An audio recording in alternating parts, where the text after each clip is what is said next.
I still don't have a Famicom Robot, but if I were to get one, Gyro would be the game that would make me want it.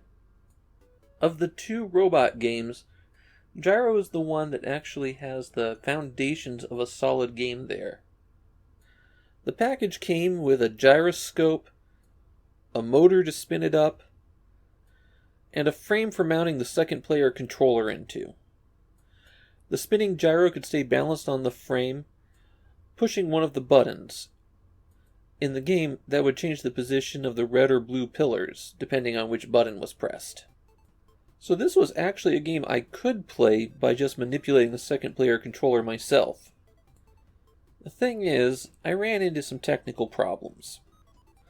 The buttons didn't always move the pillars as I expected. This happened across 2 carts, 4 controllers, and 2 different systems.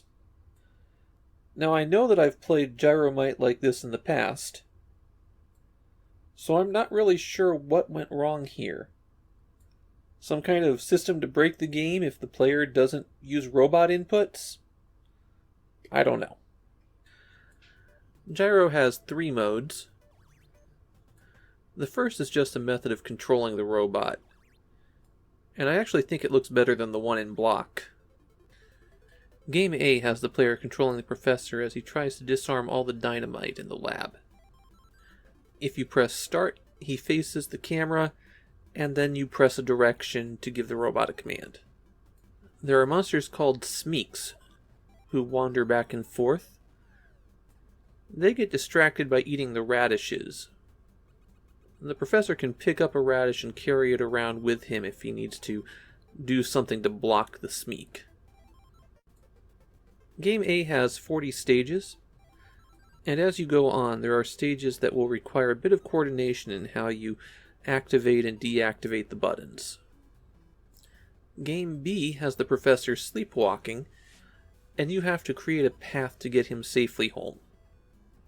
Some of these stages have 2 exits at the end, and which exit you wind up at determines where you start on the next stage. Game B has 25 stages to it.